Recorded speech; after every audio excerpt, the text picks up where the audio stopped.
Andrew Miller is a seasoned business leader with over 30 years of experience in sales leadership and general management across 4 continents. Throughout his career, Andrew has consistently driven significant enterprise revenue growth, leading high performing teams and delivering success for both global corporations and innovative startups. As the leader of Vendux, Andrew specializes in placing highly successful sales leaders into companies to drive growth, achieve transformative results, and unlock their full potential. With expertise spanning staffing, executive search, professional services, SaaS, and fintech, Andrew combines his global consultative approach with a deep understanding of what businesses need to thrive in today's competitive landscape. And before we start the episode, a quick word from our sponsor, Deep Wealth and the Deep Wealth Mastery Program. Here's Sanjay, a graduate of Deep Wealth Mastery, and he says, the investment I made in the Deep Wealth Mastery Program, it's a rounding error compared to the value created today and the future value I'll receive. Or how about William, who says, and I love this, a company that's attractive to sell is also a great one to own. The Deep Wealth Mastery Program gives me the best of both worlds. Now, speaking of growth and adding value, check out what Leon says. He says that the Deep Wealth Mastery Program changed how and who we hire. We've now begun to hire talent today that we never would have hired if it weren't for the program. The talent we're hiring today is helping both increase our growth and profits and our future enterprise value. Man, I love that kind of feedback because it's that kind of feedback that's what gets me out of bed every day. Deep Wealth Mastery System, it's the only system based on a 9-figure deal. That was my deal. And as you know, I said no to a 7-figure offer, created a system that we now call Deep Wealth Mastery. And that's what helped myself and my business partners welcome from a different buyer, a different offer, a 9-figure deal. So if you're interested in growing your profits, preparing for a future liquidity event, whether that's 2 years away or 22 years away, and if you want to optimize your post-exit life, Deep Wealth Mastery is for you. Please email success@deepwealth.com. Again, that's success, SUCCESS, at deepwealth.com. We'll send you all the information about Deep Wealth Mastery, otherwise known as the Scale for Ultimate Sales System. That's where you want to be. You want to be with other successful business owners, entrepreneurs, and founders just like you who are looking to create market disruptions. Whether you're a startup, whether you've been in business for 3 or 4 decades, whether you're manufacturing, whether you're high tech, SaaS, low tech, whatever the case may be, come in and network with other business owners, with other businesses just like you, because they all want to lock in their financial freedom and enjoy both success and fulfillment. Again, that's a 90-day Deep Wealth Mastery Program. It has your name on it. All you need to do is take the next step.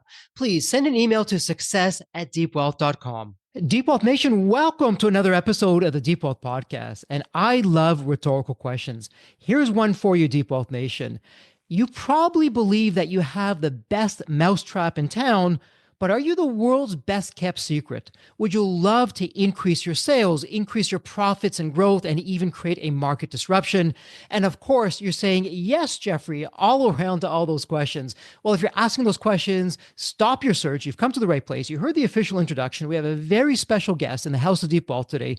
Andrew, welcome to the Deep Wealth Podcast. Such a pleasure to have you with us. I'm very excited for our conversation today. Let's go back to the beginning, though, because there's always a story behind the story. So, Andrew, what's your story? What got you from where you were to where you are today? Jeffrey, thank you very much. I'm really excited to be here, and thanks for having me. What started me in this business of sales and professional services? It's really the household that I grew up in. My father's side of the family were all shoe dogs. Many people will know that expression or have been in retail. And, shoe dog means they were manufacturing, they were doing import exports, they were involved with hides and tanning and leathers. And that was my father's business. And his father, it's very extensive in the family from, as I say, the factories up in Maine, the hand sewn shoes. My father, when I was growing up, he was constantly on the road, traveling to Eastern Europe and Italy and South America and all over the world, involved in the shoe business. And mostly, I remember that he used to be able to take a 2-week vacation every year, but it was only right around the July 4th holiday when the factories were closed. And no matter what was going on out there in the world, good times, bad times, tough times, Dad would always say, Oh, the business of retail is so tough. Times are tough. Business is tough. So he was a workaholic and one of my great mentors in the business of sales and relationships.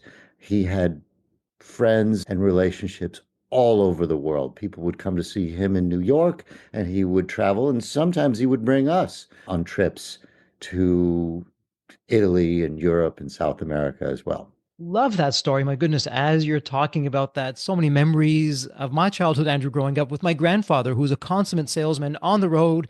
Mm, Instead of shoes, it was clothes, or they would say the schmutta business back in yes. the day, and traveling around. And there wasn't the super highways that we have today, and in his car and away from his family. And all of those memories are flooding back. So you saw that growing up. It must have left an impression in you because there must be another story behind the story with what you're doing today. Vendux, this is your company. So, for starters, the name. What's the story behind the name? Where'd that come from? It's a Latin name. Ven is sales and Dux is leadership. I love that. And that is the core business now, almost 6 years in business. It's a very simple business with a ton of detail and a fair amount of complexity, which takes place in the background. But the simplicity of the business is that we run a two-sided coin or a marketplace, if you will. On one side, our supply side, at the moment, there's almost 1,000 highly vetted, highly experienced sales leaders on our roster. It takes approximately 2 hours for one individual to go through an onboarding process to get onto the roster. And then on the demand side, our clients range from approximately high six figures, low seven figures in revenue to approximately 75, 80 million in revenue. And these are companies across every imaginable industry.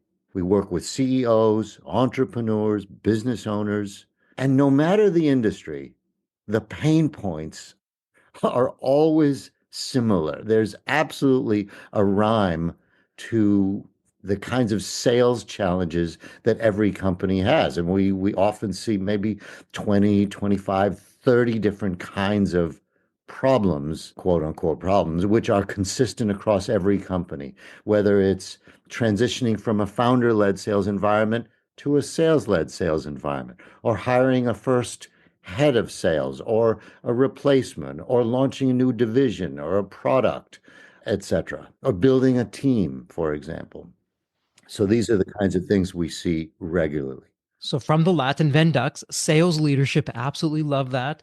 So, 6 years ago, you started this, but I'm wondering, was there an aha moment? Was there a pivotal moment with whatever you're doing? It just stopped in your tracks and said, okay, I am going to start Vendux. I'm going to make a difference out there. I'm going to launch this, get this out there, and really make a difference for companies.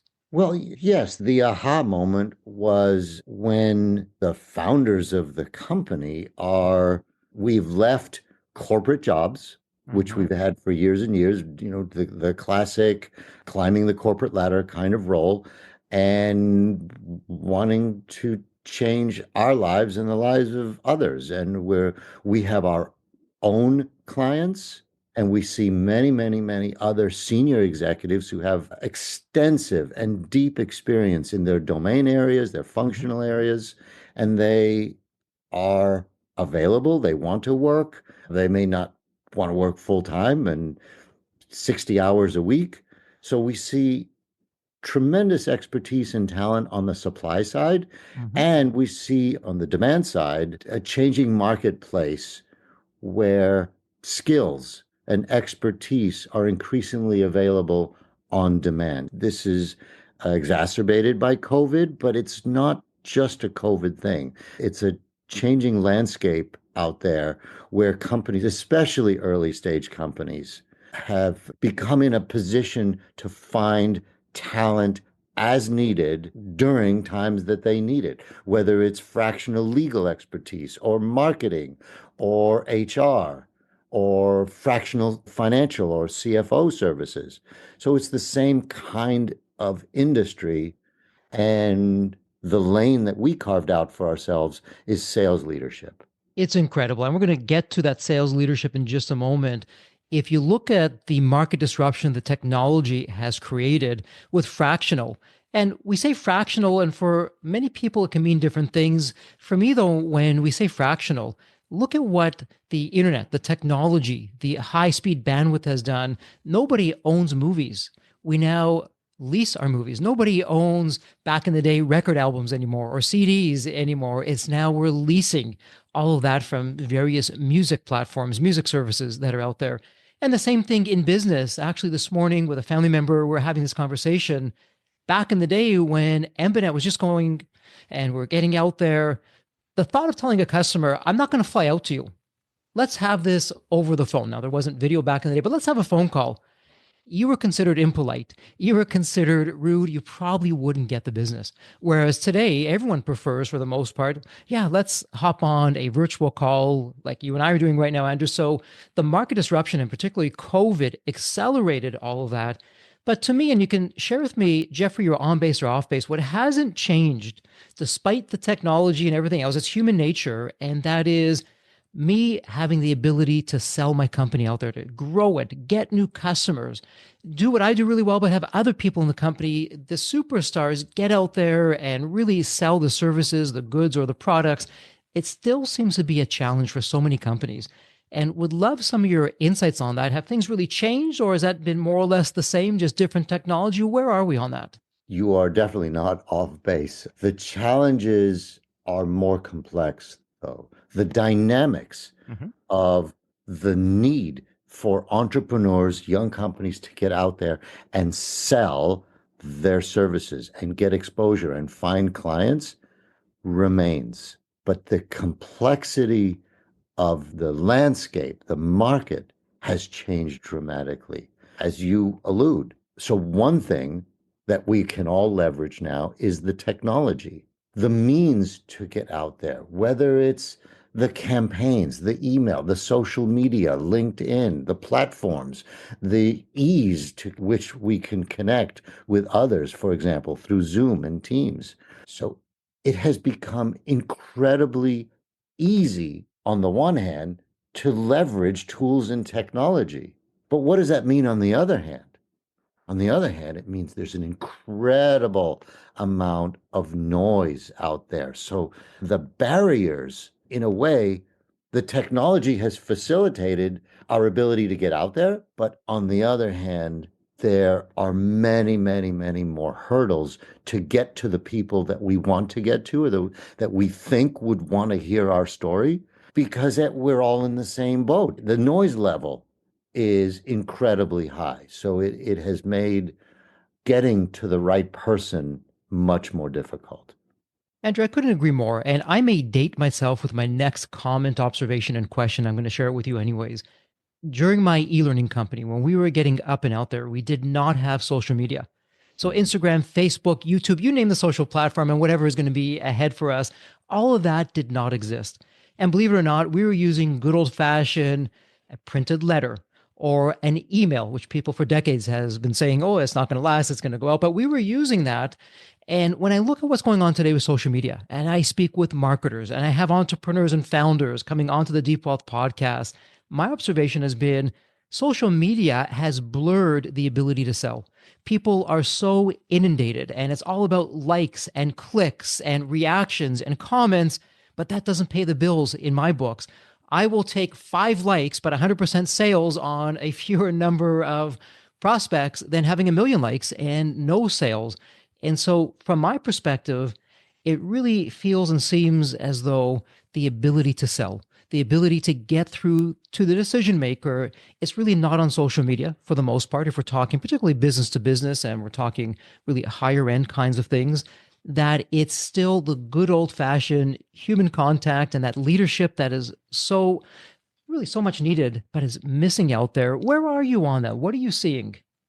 Well, so the social media platforms, we need to choose our tools and choose them carefully. LinkedIn is a social media platform, but we use LinkedIn in very different ways than one would use Snapchat or Reddit, for example. So there are hundreds of potential social media platforms to leverage. And I do believe that we have no choice at the moment to not leverage social media platforms and social selling. We don't have a choice. So then the challenge is, what platform are we going to use? What is appropriate? And each platform has its own dynamics and protocols and standards around communication and the length of our communication and the style of our communication. They all allow us to do so. For example, in our world, LinkedIn is the key social media platform. There are tools and best practices and protocols to be able to leverage LinkedIn effectively Mhm. and to get to the people that we want to get to. We just have to be able to do our homework around the classic targeting. Who is it that we want to get to? Why would they want to hear from us? Mhm. What do we need to put into words as simply and directly as possible to that target audience in order for them to come back and say, ha, interesting, let's have a conversation. And, in the days when we did direct mail and postcards, we had the same challenges and the same dynamics. And today we have to leverage in our business world LinkedIn for that purpose. And I know many businesses are now leveraging Instagram and TikTok, for example, as key social media platforms too. But those are a little bit more in the world of B2C. Instagram is, I am seeing a lot of B2B Mhm. activity on Instagram, but I don't think we're quite there yet. Okay. And so social selling, what does social selling mean for you, Andrew? Social selling is a highly hyper targeted communication approach to my target audience in a way that is relevant to them and establishes credibility for me Mhm. as somebody that they want to be, that they should be talking to or want to talk to.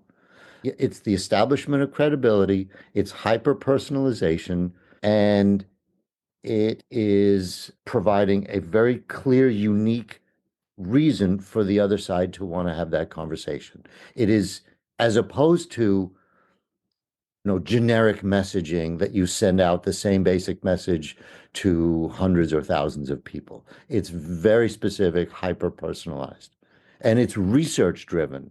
It's knowing who the other side is and delivering a message that resonates with that person. And it's also having the testimony, the testimonials of others that can corroborate who you are, what you do, and what you can do. So, with all that said, you've done a terrific job of putting out the foundation there. So, from a very high level, with the question I'm going to ask, Andrew, you'd be completely right to say, well, Jeffrey, every company's different.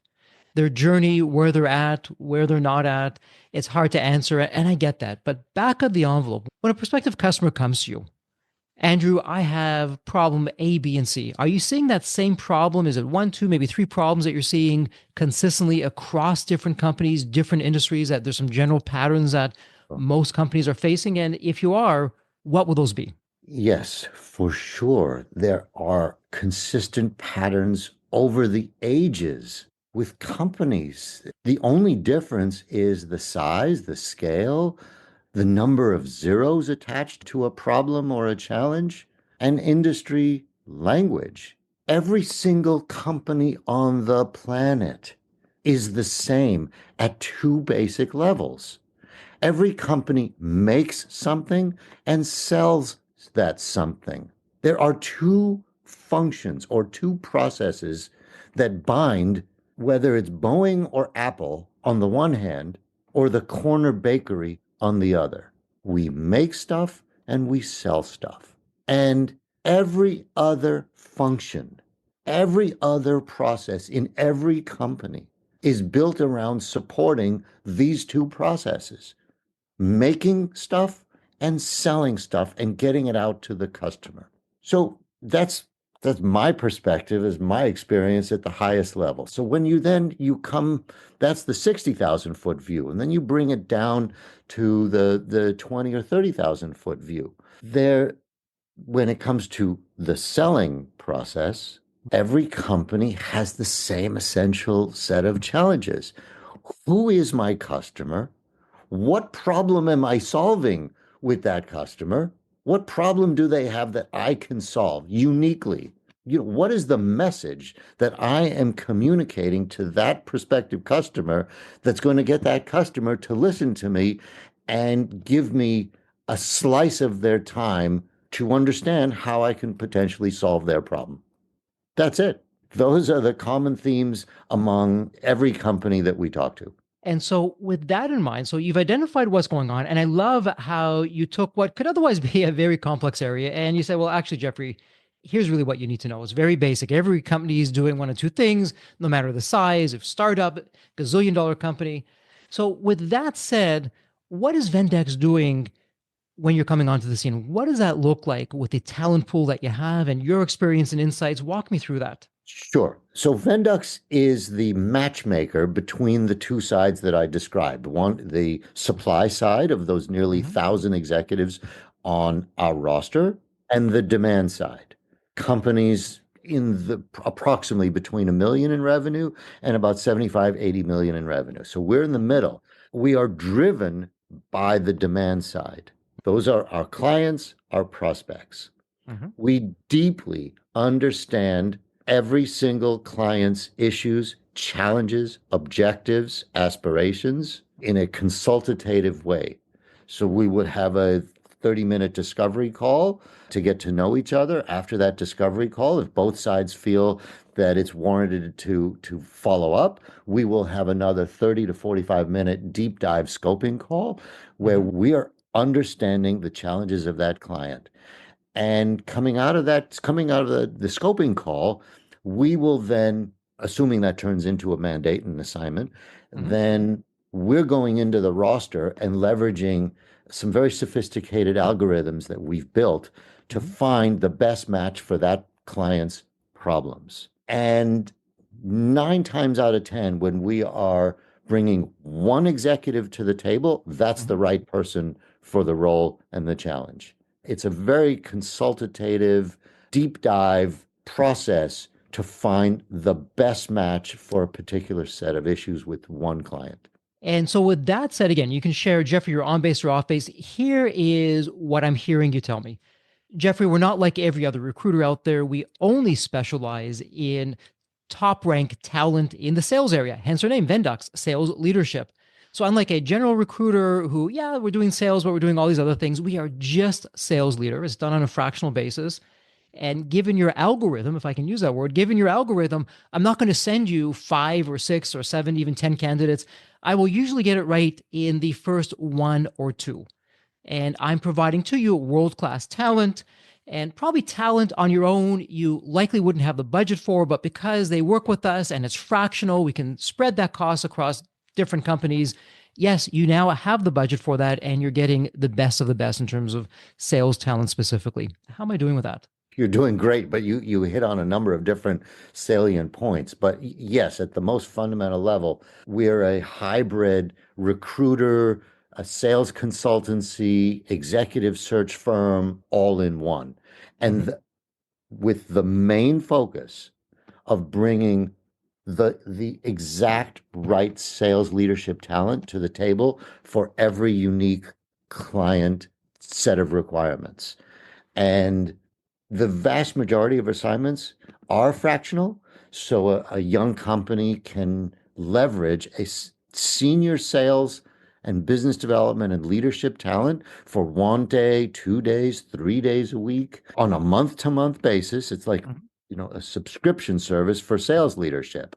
And it may be a 3-month project Mm-hmm. where it's relevant to bring a certain kind of expertise to the table. And once that project or once those objectives are achieved, then it may be time for a different kind of person to then take, for example, an assessment, a 3-month assessment, and then put wheels into motion. So a company can say, all right, well, Now, starting month four, I need a different person. We're going to switch horses.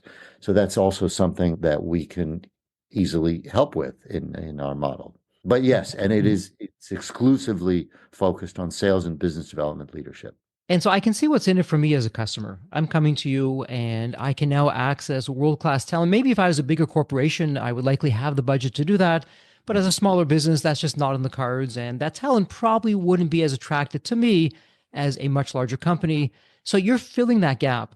On the flip side, Andrew, what has changed in the workplace dynamic that these sales leaders, who are really five stars across the board in just about every area, that they're changing their narrative to say, you know what, I don't have to be at a company full time. I can be at multiple companies and I don't even have to be physically in the office doing that. What's going on with that? Well, the labor market is such now that the very senior people with extensive experience who have the luxury to be able to choose how and when and where they want to work or not, you know, services and platforms like Vendux allow these executives to be on the roster and in a way wait to be called to then be able to decide, yes, they have time on their calendar, they have 20, 30% of their time available, and the particular opportunity that we're bringing to them is right in their sweet spot.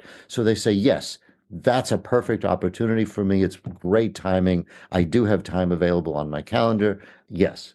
They can also say, oh, no, I'm taking the next 3 months off. My first grandchild was just born, so the timing is not right. There's so much qualified talent out there, in certainly in our world, sales leadership, that we're able to leverage that talent and bring it to the table as appropriate with clients that need and want that at that time. Got it. Okay. And so, Andrew, what does this look like? I come to you, hey, Andrew, heard you on the Deep Wealth podcast. Yes, I want to really increase our sales outreach and our effectiveness. I'm now going to work through you. What does that look like in terms of how long does it take? What do you need? Dollars and cents, perhaps, of where that could take me. What does that look like? Well, it's a methodical process that really involves a discovery call. It's a 30-minute discovery call with a prospective client, followed up by a deep dive scoping call. From that scoping call, we draft a 2 to 3 page document. We call it the assignment scope. We do all of that work. We send it to the client to help us cross the T's, dot the I's, finalize that document. That's our working blueprint for the search. Then we go to work. We find the right one or two people for that particular assignment. Mhm. And after the intro call between the client and the executive, more often than not, both sides say, yes, this is perfect. Let's do it. We're involved in the negotiation, the structuring, and that all happens within days. Okay. 4, 5, 6, 7, 8 business days. It does not take weeks and months. We have a process, we have a methodology, and of course, we leverage our 1,000 person roster. Okay. So, really, you're playing the good old fashioned matchmaker in a modern way, but specifically on the sales side. Exactly. And I know for my next question, you can say, well, Jeffrey, it really depends on the company, the leadership, the culture, how effective or ineffective they are. But generally speaking, what do you see? So once you plug in one of the sales leaders that's come from Vendux, what does that look like in the company that you've placed that sales professional in terms of results, timing? What should I expect to see? It really depends. It's so dependent on the scope and what's going on within that company. So I'll just give you two examples. So let's say you're a 50, $60 million revenue company. You have a team of 10, 15 salespeople, and your sales leader has just left. You Mhm. now need somebody today. You need somebody yesterday while you're going to go through a new recruitment process, which you know may take several months to get a new permanent sales leader. So you need at least an interim chief revenue officer. So that's a senior management role that comes in, takes care of the day to day, manages salespeople, manages information, manages strategic clients, and essentially runs the operation, steps in from day one, runs the existing operation. That's one scenario. And another scenario is a company just got funded. They just got their first round and they've hit now $1 million in ARR. They got funding. Their next milestone is a 3 million ARR.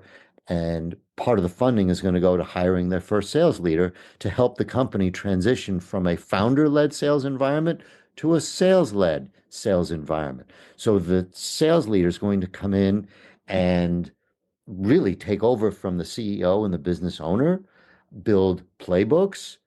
He or she will be both a strategic individual as well as a roll up the sleeves, hands-on implementation and execution individual, and drive a methodical, systematic approach to creating infrastructure to allow the company to scale with more repeatable processes from 1 million ARR to get to 3 million. Those are two very different kinds of scenarios, but in both situations, the common dynamics is that the Vendux executive is on the inside of the client environment. They are there with access to the systems, the tools, the CRM, the email.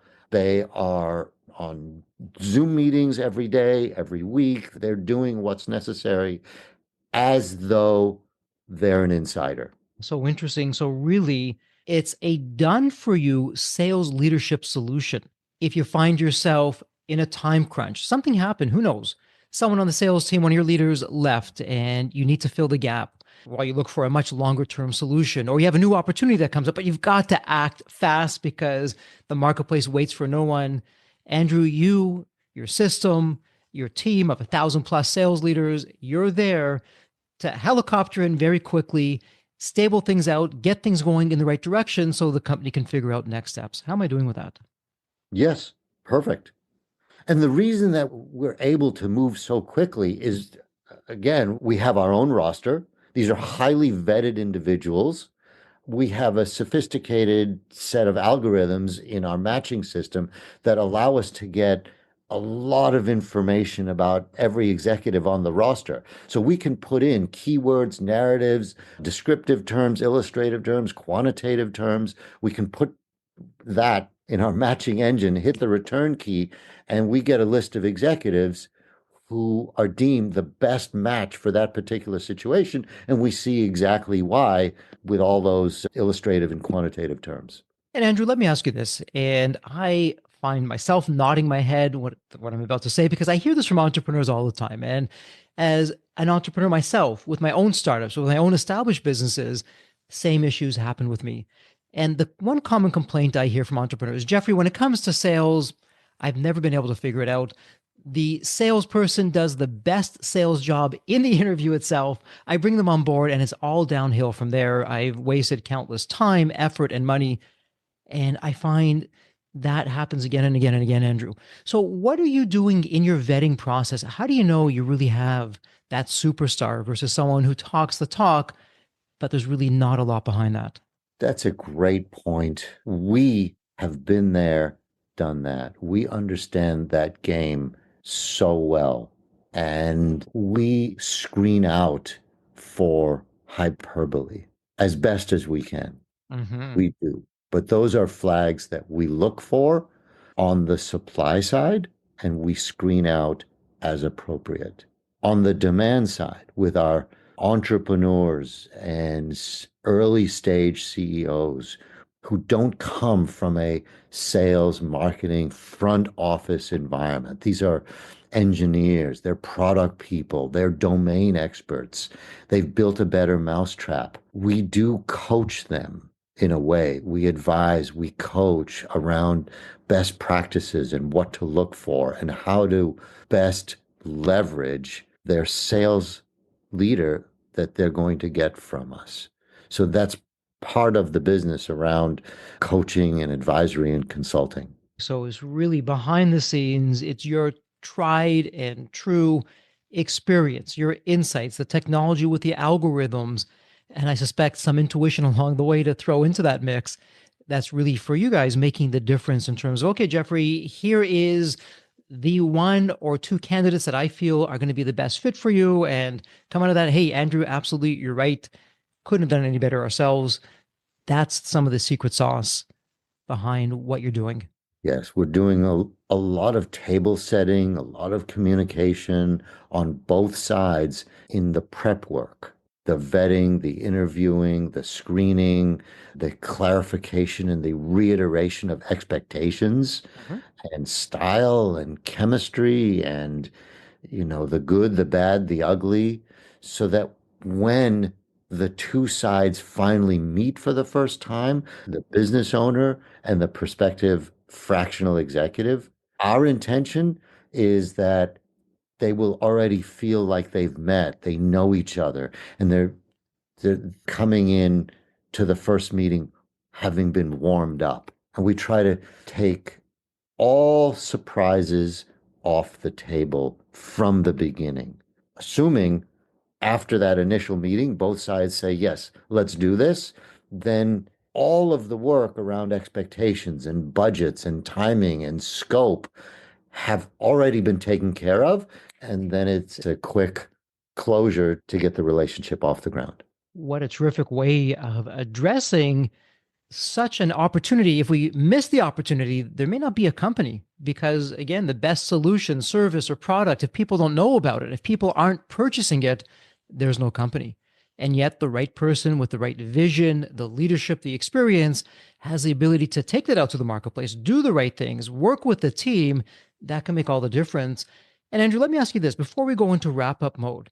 Earlier, we were talking about technology and social platforms and social norms and how everything has changed. AI has now come onto the scene. And I've heard rumblings. I'm not going to need a sales force anymore. I'm going to have all these AI bots that are going to do phone calls, or they're going to be online bots speaking to people. You won't be able to tell the difference. Look at all the time, money, and effort that I've saved. So, all of that said, where we sit today, and I know it can change tomorrow. By the time this podcast comes out, things will have likely changed again. Where do you see sales being, if you could, a year from now, 3 years from now, 5 years from now? That's a big question, and I throw it back at anybody that asks the question because I think we're all in the same boat.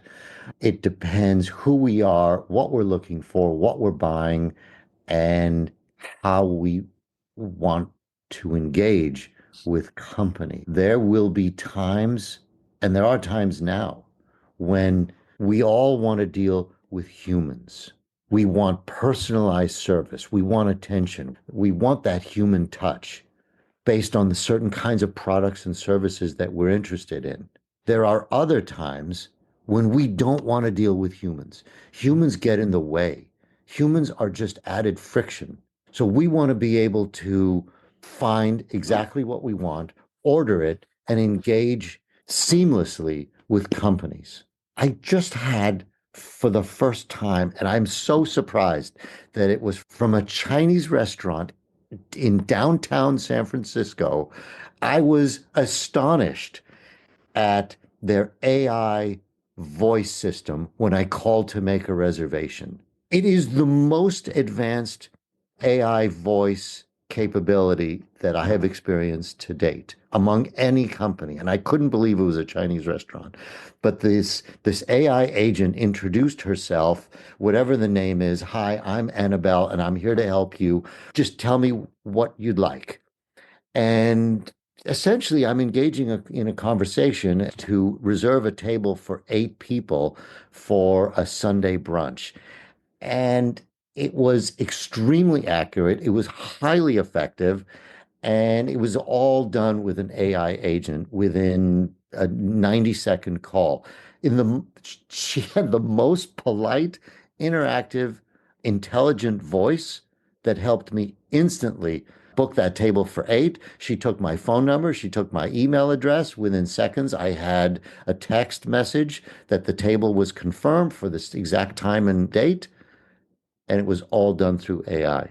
I'm hearing you rave about this as opposed to, well, yeah, it was AI, but not so great, or would have been better with a human on the phone. So you went through that. It was a positive experience for you. You are in the business of the sales business. So, Andrew, what does that mean? What would be a best guess or insight based on, yeah, it's a data point of one. It was one experience, but likely where things are heading. What are your thoughts? Things are heading to hyper personalization. AI tools are allowing, from a company point of view, to be able to target thousands of people instantly with bots and agents, agentic AI. If I give my LLM 1,000 different names, 1,000 CEOs, the name and the company.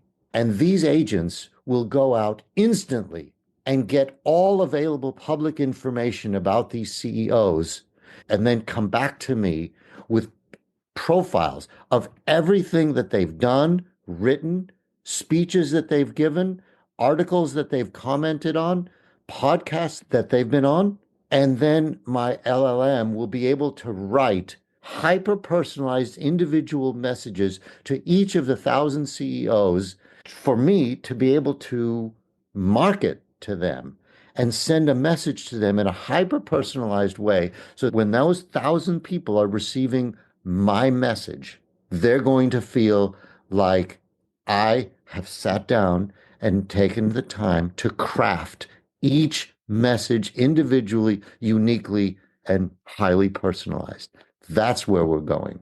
It's exciting. And again, you can say Jeffrey on base or off base, as great as AI is and the amazing things that it's doing now and is yet to do, but it will do. What I'm also hearing, and I see this for myself, yes, we can leverage AI. We can do things much better today with AI than we could yesterday or even the year before, or certainly 5 years ago. The right person in the right position in a particular company, you're still going to need that leadership, that vision. After all, a tool is only as good as what is deployed to do. If you have the wrong vision or the wrong leadership, then it's all for naught. And so perhaps maybe at the lower level sales jobs, AI will have a role to play. But certainly as we move up that scale and as we move up the value chain, the dollar amounts, AI can perhaps supplement. There is going to be a need and a role for that human input, that sales leadership to really make the difference. Thoughts on that? How am I doing? Oh, absolutely. No, I'm not suggesting that agentic AI is going to replace salespeople and run the sales process. No, no, no. The example that I was just giving you Mhm. is to be able to message people in a hyper personalized way at scale for the purpose of engaging with those Sure. people so that 10, 20, 30% of those 1,000 people are going to come back and say, "Oh, Jeffrey, thank you very much for your message. Yes, let's have a conversation." That's the intention of kind of the examples that I'm giving. And then then you can take it to the next level. You can also engage AI to then send a follow-up message with a calendar link, for example. It doesn't have to be a manual process, but the whole point, certainly in the business of B2B professional services, the example that I'm giving is only for the purpose of engaging with a percentage of those 1,000 people. But yes, in the end, it will be, I think, at least in our lifetime, it will still continue to be a person to person type of business relationship that in the end closes the deal. Well, some exciting times ahead. We'll have to see where all that goes. One comfort is, Andrew, you, the Vendux team, you're there to help with that transition, to bring the right sales leadership in. After all, it's in the company name, Vendux, from the Latin, sales and leadership, but you're really there to make things right, to help me get off to the best possible start and even finish line with that, which is really refreshing to see. So, on that positive note, it's actually a perfect segue into our wrap up.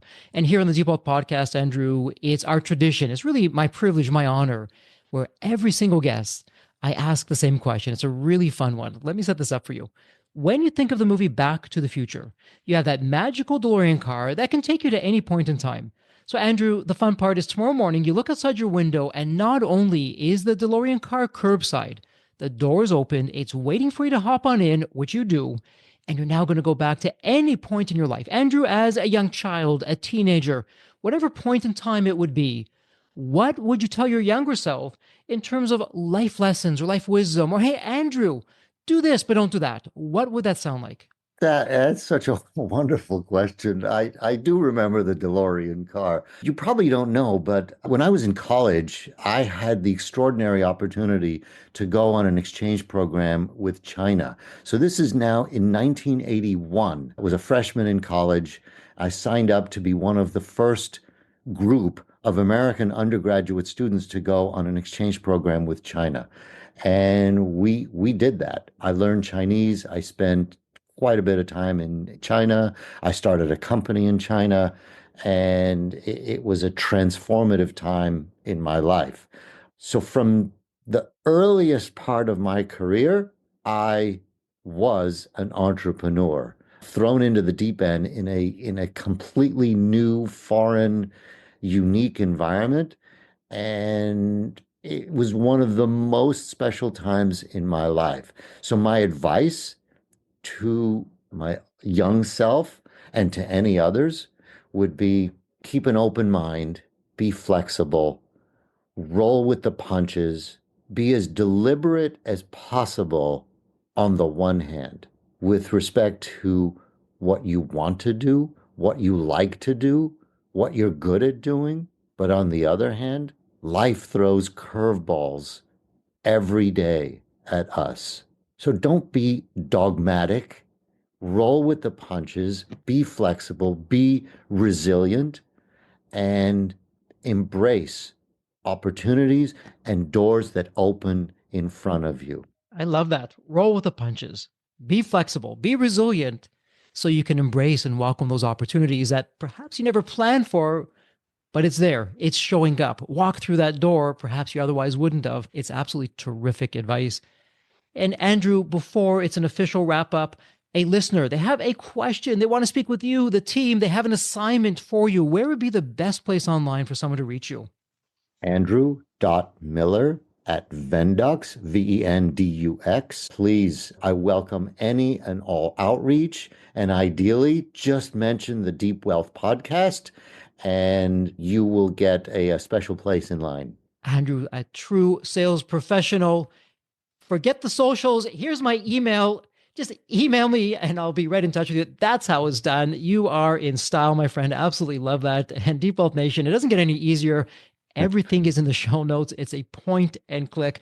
Well, Andrew, it's official. This is a wrap. Congratulations. And as we love to say here at Deep Wealth, may you continue to thrive and prosper while you remain healthy and safe. Thank you so much. Jeffrey, thanks a million. It's been such a pleasure. So there you have it, Deep Wealth Nation. What did you think? So with all that said, and as we wrap it up, I have another question for you. Actually, it's more of a personal favor. Did you find this episode helpful? Have you found other episodes of the Deep Wealth Podcast empowering and a game changer for your journey? And if you said yes, and I really hope you did, I have a small but really meaningful way that you can actually help us out and keep these episodes coming to you. Are you ready for it? The dramatic pause. I'll just wait a moment. Drum roll, please. Subscribe. Please subscribe to the Deep Wealth Podcast on your favorite podcast channel. When you subscribe to the Deep Wealth Podcast, you're saving yourself time. Every episode automatically comes to you. And I want you to know that we meticulously craft every one of our episodes to have impactful strategies, stories, expert insights that are designed to help you grow your profits, increase the value of your business, and yes, even optimize your post-exit life and your life right now, whatever you want that to look like. And every time you subscribe and a fellow entrepreneur subscribe, it's a testament to how together, yes, we are changing the social fabric of society. One business owner at a time, one liquidity event at a time. So don't let the momentum stop here. Subscribe now on your favorite podcast channel. You'll never miss an episode. You'll be the first to hear from the top industry leaders, the innovators, the disruptors that are really changing and shaping the business world. And maybe you're commuting, maybe you're at the gym, maybe you're taking a well-deserved break that we spoke all about on this episode. The Deep Wealth Podcast, it's your reliable source for the next big idea that could literally revolutionize your business. So once again, please hit that subscribe button, stay connected, inspired, and ahead of the curve. And again, your next big breakthrough moment, it might just be one episode away. Maybe it was even this episode. So all that said, Thank you so much for listening. And remember, your wealth isn't just about the money in the bank, it's about the depth of your journey and the impact that you're creating. So let's continue this journey together. And from the bottom of my heart, thank you so much for listening to this episode. And as we love to say here at Deep Wealth, may you continue to thrive and prosper while you remain healthy and safe. Thank you so much. God bless.